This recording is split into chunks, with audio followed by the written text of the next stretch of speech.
Jérémie 33 verset 3. Invoque-moi, et je te répondrai, je t'annoncerai de grandes choses, des choses cachées, que tu ne connais pas. Bonjour à tous, j'espère que vous allez bien. C'est le frère Josué. Aujourd'hui, nous sommes le 12 juin 2020. Et qu'est-ce que le 12 juin pour moi? C'est un événement exceptionnel. C'est tout simplement l'anniversaire de ma nouvelle naissance.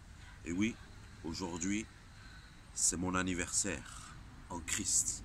Puisqu'il y a 17 ans, jour pour jour, le 12 juin 2003, dans le sud-est de la France, je faisais la plus belle et la plus extraordinaire rencontre de tous les temps, de toute ma vie, qui allait bouleverser ma vie, qui allait bouleverser mon existence. Je faisais la rencontre avec Jésus. Moi, un musulman qui a grandi donc dans cette tradition musulmane, je fus touché à l'âge de 22 ans par le Seigneur Jésus, dans la maison de mes parents, dans le sud-est de la France. Voilà pourquoi aujourd'hui, je vais faire cette petite vidéo pour rapidement témoigner de la grandeur et de la bonté de Dieu. Le Jésus dont je vous parle, il est réel, il est vrai. J'ai grandi donc, comme je vous l'ai dit, dans une famille musulmane, ayant des bons parents, des très bons parents, aimants. Je n'ai jamais manqué de rien. J'ai toujours eu ce que je voulais. Nous n'avons pas grandi dans une famille riche et nous n'avons manqué de rien. Nos parents ont toujours été derrière nous, nous ont toujours soutenus. J'ai grandi dans une bonne famille. Mais rapidement, dans ma vie, très tôt dans ma vie, à l'âge de 6 ans, 7 ans, j'ai commencé à regarder le ciel. Et je me souviens un jour, j'ai parlé à Dieu. Pourtant musulman, j'ai parlé à Dieu de manière simple, comme je vous parle ce matin. Et je lui ai demandé, à quoi ressembles-tu? Et le jour où je lui ai posé cette question, quelque chose a résonné dans mon cœur. Quelque chose de fort. J'ai eu un retour très fort. Ensuite, j'ai grandi, j'ai fait le monde, j'ai fait ce que j'avais à faire. Et un soir, je me souviens, nous étions allés en boîte de nuit avec des amis. J'avais amené des amis avec ma voiture. Et nous étions allés dans une boîte de nuit, figurez-vous, qui s'appelait l'Enfer. Et ce jour-là, quelque chose en moi s'est passé. Pendant que je grandissais, 10 ans, 15 ans, 18 ans, 20 ans, malgré que qu'il ne manquait de rien, il y avait un vide qui s'accroissait en moi. Il y avait un vide qui grandissait. Il y avait une crainte, une peur. Je me souviens que j'ai grandi toute ma jeunesse avec un manque de paix en moi. Bien que j'avais tout ce que je voulais autour de moi, il me manquait cette paix intérieure. Bien que je souriais à l'extérieur, bien qu'étant un bon vivant, il me manquait cette paix. Et donc je suis allé dans cette boîte de nuit qui s'appelle l'Enfer. Et je me souviens en plein milieu de la nuit, je voyais tout le monde rire, tout le monde sauter, tout le monde danser. Et je me suis arrêté. C'est comme si le monde s'était arrêté. Je voyais une fille qui dansait, elle était complètement en transe. Et je me suis arrêté, je les ai regardés. Et je suis rentré en moi-même ce jour-là. Et je me suis dit, mais c'est pas la vie ça. C'est pas la vie. La tristesse a grandi en moi. Et donc, je suis rentré ce jour-là de la boîte de nuit. Et je suis rentré dans ma chambre. Et j'ai commencé à rentrer en moi-même. J'ai dit, c'est pas la vie. C'est pas ça la vie. Et si je mourais dans cette boîte de nuit? D'ailleurs, ce soir-là, nous avons failli faire un accident sur la route. La boîte de nuit se trouvant dans un village sans lumière. Nous avons failli faire un accident qui a failli nous coûter la vie à nous tous. Et ce soir-là, je me suis dit, mais si je meurs, où est-ce que j'allais aller? Parce que dans la religion dans laquelle je pratiquais, je lisais de A à Z et je n'avais aucune assurance du salut. Alors j'ai commencé à me poser des questions. C'est alors qu'un frère, un ami, un jour, je suis allé chez lui, nous devons aller voir un match de foot. Mais nous ne sommes pas allés voir un match de foot ce jour-là. Il a commencé à me parler de Jésus. Et je ne savais pas qu'il était chrétien. Il a commencé à me parler de Jésus. Je ne sais pas comment on a commencé la conversation. D'ailleurs, on a commencé, je pense, en parlant de Dieu, et puis il a commencé à me parler de Jésus. Et j'avais 21 ans ou 22 ans à l'époque. Et je peux vous assurer, dans mon sud-est de la France, que jamais, au grand jamais, je n'ai entendu un message comme celui-ci. Je me souviens, il m'a parlé de la croix, de ce que Jésus est venu faire à la croix, pour mourir pour mes péchés, pour mourir pour les péchés de l'humanité. Il a dit ça avec un tel amour, mais une telle sincérité, une telle foi. Ça m'avait marqué. Et la deuxième chose qui m'a marqué dans son discours, je me souviens, c'est il a dit que Jésus est venu détruire les œuvres du diable. Et quand il a dit le mot détruire, ça m'a marqué, ça m'a bouleversé. Et je suis rentré chez moi, et ce jour-là, je peux vous dire une chose, quelque chose est entré en moi. J'ai été bousculé en moi-même. J'ai été foudroyé par l'évangile de Jésus-Christ. Et donc, j'ai commencé à me poser des questions. Mais je continue à faire mes 5 prières par jour. Mais alors, c'est alors que j'ai commencé, pendant mes 5 prières, à parler à Jésus. À dire merci à Jésus. Je ne comprenais pas pourquoi. Je disais merci à Jésus. C'est parce que Dieu commençait à faire un travail. Et c'est alors que le 11 juin 2003, mon ami m'appelle et il me dit, écoute, j'ai des amis maghrébines, algériennes qui sont à l'église. Je lui ai dit, c'est pas possible que des Algériens soient à l'église. Il m'a dit, j'aimerais que tu viennes. C'était une réunion de prière. Je me rappelle d'une église, Assemblée de Dieu, boulevard de la Libération. Alléluia. Mais vous savez, je me suis dit, non, je ne peux pas y aller. Je suis musulman. Je ne peux pas aller dans une église. Ce n'est pas possible. Et puis, je me souviens qu'en face de cette église, il y avait un bar où tous les amis, les gars du quartier allaient. Donc, s'ils me voyaient là-bas, franchement, ça n'allait pas être bon pour moi. Or, qu'en plus, mon père était très connu dans la ville et dans le quartier. J'ai dit, non, c'est pas possible. Si je vais là-bas, c'est mon arrêt de mort. Mais vous savez, quand il m'a dit ces choses, je voulais vraiment y aller. Mais j'avais cette peur. Et puis, c'était plus fort que moi. Vers 20h55, je l'ai appelé. J'ai dit, je viens. Il m'a dit, écoute, la réunion de prière est finie. J'ai dit, mais est-ce que les gens sont encore là-bas? Il m'a dit, oui, viens. J'ai pris ma voiture, j'ai foncé, comme c'est pas possible. Et je suis arrivé dans cette église au boulevard de la Libération. Et le culte était fini et tous les enfants de Dieu, tous les chrétiens étaient dehors. Et ce qui m'a marqué ce jour-là, vous savez, en tant qu'ancien musulman, vous ne connaissez pas ces choses. Mais ce qui m'a marqué, c'est toutes ces personnes que je voyais qui sont sorties du culte et qui discutaient dehors. Et il y avait une paix et une joie en eux. Je n'ai jamais vu ça de ma vie. J'ai vu qu'ils resplendissaient. Pourtant, c'était des gens simples. Ils étaient habillés de manière simple. Parce que moi, j'ai toujours cru que le chrétien, c'est celui qui a une grande robe, c'est le religieux. Mais je les voyais, ils étaient simples. Ils avaient le sourire. Mais ce qui m'a marqué, c'est qu'ils avaient en eux ce que je recherchais, la paix. Ils avaient une paix extraordinaire. Ils n'avaient pas besoin de me dire j'ai la paix. On voyait la paix sur leur visage. C'est alors que ces 2 sœurs maghrébines dont je connaissais la famille, et je me rappelle une de ces personnes, une de ces jeunes femmes, avait les larmes aux yeux. J'ai dit, mais pourquoi elle pleure? Elle me dit, non, j'ai rencontré Jésus. Sa présence était trop forte ce soir au culte. Vous savez, quand vous dites ça à un musulman, même une personne qui ne connaît pas le Seigneur, vous vous dites, mais qu'est-ce qu'elle raconte? La présence de Dieu, qu'est-ce que c'est que ça? C'est quoi? Jésus m'a touché, qu'est-ce que c'est que ça? Je dis, mais et je lui ai posé la question, je me rappelle, je dis, mais Jésus t'a touché là-bas? Elle m'a dit, oui, Jésus m'a touché à l'église. Et j'ai regardé à l'église, la salle, et dans mon esprit, dans mon cœur, Jésus était sur le point de sortir à tout moment. Je me suis dit, mais Jésus va sortir alors, je veux le voir. Et puis ils ont souri. Et en fait, ils avaient raison. J'avais raison d'un côté parce que Jésus allait venir dans mon cœur quelques temps plus tard. Et je me souviens, il y avait, je crois, sa nièce à côté. Elle n'a pas parlé, elle n'a pas dit un mot. Elle m'écoutait parler. Vous savez, je lançais mes dernières cartouches, mes dernières armes de défense. Et j'ai dit non, il y a l'amour aussi dans la religion où je suis, etc. Et vous savez, voici ce qu'elle m'a dit. Elle m'a dit, oui, c'est possible qu'il y ait l'amour, mais il n'y a pas Jésus.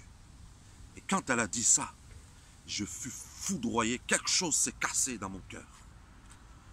Pour faire vite, je suis ensuite retourné chez mon ami, je ne suis pas directement rentré chez moi.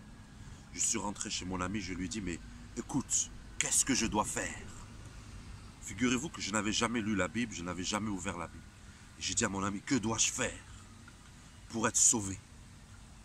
Et il m'a dit, écoute, va dans ta chambre ce soir, parle à Jésus, parle à Dieu, et donne-lui, dis-lui, demande-lui de te montrer le chemin. Si c'est Jésus, il se révélera à toi. Si c'est Mohamed, il se révélera à toi. Ce monsieur, ce jeune homme, mon ami, vraiment avait une réelle confiance en Dieu. Et c'est ce que j'ai fait. Je suis rentré chez moi. Ce jour-là, bizarrement, le 11 juin 2003, on était aux alentours de 23 heures. Il faisait très chaud. Bizarrement, tout le monde dormait dans la maison. D'habitude, mes parents, mes frères restent longtemps à discuter à la terrasse dehors. Mais ce jour-là, tout le monde dormait. Alors que j'essayais de réviser encore mes examens pour le lendemain, je n'arrivais pas à réviser. Je n'arrivais pas. J'ai fermé mes cahiers et je suis allé dans ma chambre. Et dans ma chambre, je dormais avec mon petit frère. Il avait 8 ans à l'époque. Et j'ai fait une prière de 1 minute, 1 minute 30. La prière jusqu'à ce jour, la plus courte, mais la plus puissante de ma vie. Et c'est comme quand je priais qu'il n'y avait pas de lendemain. Il fallait que Dieu me réponde. Il fallait que j'eusse une réponse de Dieu. Il fallait qu'il me réponde ce jour-là. Il n'y avait pas de lendemain pour moi. Et j'ai fait cette prière. J'ai dit, Jésus, si c'est toi la vérité, je veux te voir ce soir. Je veux que tu te révèles à moi. Et j'ai prié Mohamed. J'ai dit, si c'est toi la vérité, je veux te voir. Et je suis allé me coucher, j'ai fermé l'œil, ou bien j'ai fermé les yeux, mais mon sommeil n'était pas profond. Alors, soudainement, j'ai vu arriver du ciel un homme. Et je me souviens, il avait une longue robe bleue. Cette robe bleue, c'était exactement la même que je portais quand je faisais mes 5 prières par jour. Et quand j'ai vu arriver cet homme avec de longs cheveux, des yeux vert bleu, j'ai su que c'était Jésus. J'ai dit, c'est Jésus ça, c'est Jésus. Et il est venu, il s'est agenouillé avec moi. Il s'est mis devant moi et il a commencé à me regarder. J'ai dit, mais c'est pas possible. Jésus est devant moi. Et il n'a pas dit un mot. Mais vous savez, la Bible dit que Jésus, il est la parole. Il est lui-même la parole. Il n'a pas besoin d'ouvrir sa bouche. Et je l'ai vu. J'ai dit, mais c'est Jésus. Il avait ses longs cheveux. Il avait cette assurance en lui. Et il me regardait. Moi, ce qui m'a marqué, c'est qu'il n'a pas arrêté de me regarder. Il me regardait. Il me regardait. Et puis, je le regarde. C'était un moment, j'étais rentré dans un moment d'éternité. Je le regardais, il me regardait. Et puis, à un moment donné, il a pris ma main. Il a retourné ma main comme ça. Et puis, il a mis sa main, j'ai très bien vu sa main. Il a commencé à planter un de ses doigts ici. Comme si il était en train de me crucifier. Et je veux vous dire quelque chose. Ça, ce n'était pas un rêve. Ce n'était pas une vision. J'ai senti la douleur. Et figurez-vous que je n'ai pas pu tenir 3 secondes. J'ai commencé à crier. Et je l'entendais dire, voici ce que j'ai fait pour toi à la croix. Voici ce que j'ai fait pour toi à la croix du calvaire. Et il me regardait pendant qu'il me crucifiait, ou bien pendant qu'il plantait son doigt, il me regardait. Comme je vous l'ai dit, je n'ai jamais ouvert ma Bible. Je ne savais pas ce qu'était la croix, bien que mon ami m'avait parlé de ça. Mais pour moi, c'était encore quelque chose d'éloigné. Et dès que c'était trop fort, il a relâché sa main. Il est parti. Et j'ai ouvert les yeux. Et j'ai commencé, les larmes ont coulé toutes seules.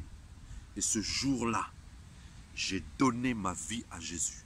Ce jour-là, je me suis mis à genoux dans ma chambre. D'ailleurs, je ne pouvais plus tenir debout, j'étais à genoux. Et mes larmes ont coulé. Et ce jour-là, ou bien cette nuit-là, le 12 juin 2003, dans un village de 2400 habitants, dans le sud-est de la France, j'ai donné mon cœur à Jésus. Jésus est rentré dans ma vie. Vous savez, quand vous faites une rencontre avec Jésus, quand vous voyez Jésus face à face, quand vous l'avez rencontré, bien-aimé, je vais vous dire quelque chose, quelle que soit la religion que vous avez, quels que soient les parents, vos parents peuvent être les plus grands religieux, ils peuvent être les plus grands, ils peuvent être les chefs de la plus grande secte de l'univers, mais vous allez accepter Jésus, vous allez le recevoir dans votre vie. Et ce jour-là, j'ai vu Jésus, j'ai rencontré Jésus. Et depuis ce jour-là, il a transformé radicalement ma vie. Non, devant vous, vous n'avez pas une personne parfaite, mais vous avez une personne qui a rencontré Jésus. Et vous avez une personne, je peux vous le dire, que Jésus est réel, il est vérité, il est vrai. Je l'ai vu. Quelqu'un va me dire, mais qu'est-ce que tu en sais que c'était Jésus? Mon ami, moi, je n'ai jamais entendu parler de Jésus, si ce n'est de ses amis. Et je l'ai vu. La première fois que j'ai entendu parler de Jésus, c'est en avril 2003. Et c'est en juin 2003 que je l'ai vu. Quand je l'ai vu, je savais que c'était lui. Quand vous voyez Jésus, vous savez que c'est lui. Vous n'avez aucun doute. Et c'est ce message que je voulais apporter en ce jour d'anniversaire. 17 ans que je marche avec Jésus et que je suis heureux et fier de marcher avec lui. Je suis fier et heureux de l'avoir rencontré. Je suis fier et heureux de ce qu'il m'ait rencontré sur le chemin de ma destinée alors que j'étais perdu. Aujourd'hui, par sa grâce, je le sers. Je parle de lui. Je fais son œuvre parce qu'un jour, il a touché ma vie. Jésus a bouleversé mon existence et il veut aussi bouleverser ton existence. Alors ce matin, là où tu m'écoutes, je t'en conjure, c'est l'heure de faire une rencontre avec Jésus. Ce qui m'a touché avec lui, c'est que je l'ai rencontré tel que j'étais. C'est qu'il m'a accepté tel que j'étais. Il est venu me chercher avec mes fautes, avec mes péchés, dans l'état dans lequel j'étais. Un jeune homme cassé, un jeune homme qui doutait, un jeune homme qui avait peur, qui craignait. Jésus est venu me rencontrer. Alors si tu m'écoutes, tu me regardes ce matin, donne ton cœur à Jésus. Accepte-le, reçois-le. Peut-être tu dis comment faire. Je peux t'accompagner ce matin. Répète avec moi. Seigneur Jésus, je reconnais que je suis un pécheur, que sans toi, je suis perdu. Je veux t'accepter ce matin comme mon Seigneur et mon Sauveur. Je reconnais que tu es mort à la croix pour moi, pour mes péchés. Alors aujourd'hui, je te reçois. Viens vivre dans mon cœur pour l'éternité. Je t'accepte comme Sauveur et Seigneur. Amen. Je peux vous assurer, moi-même ça m'avait surpris, mais Jésus, il est simple. Si tu as fait cette prière, peut-être que tu ne vas rien ressentir, mais je peux t'assurer que la paix va t'envahir, la joie va t'envahir, et l'assurance de la vie éternelle va t'envahir. Nous ne connaissons ni l'heure ni le jour de notre départ. Aujourd'hui, c'est l'heure du salut. Si tu as fait cette prière et que tu veux en savoir plus, j'ai laissé mon email sur ce post. Tu peux m'envoyer un email, je peux t'envoyer des documents pour connaître Jésus plus en profondeur. Alors aujourd'hui, félicitations. Et si tu connais le Seigneur et que tu as regardé cette vidéo, partage aux amis qui ne connaissent pas Jésus. C'est l'heure de connaître Jésus. Il est là, il te tend les bras. Jésus, le 12 juin 2003, n'attendait qu'une seule chose, que je fasse appel à lui. J'ai fait appel à lui et il est venu parce qu'il est fidèle. Merci d'avoir écouté cette vidéo et que Dieu te bénisse. C'est le frère Josué. Ciao.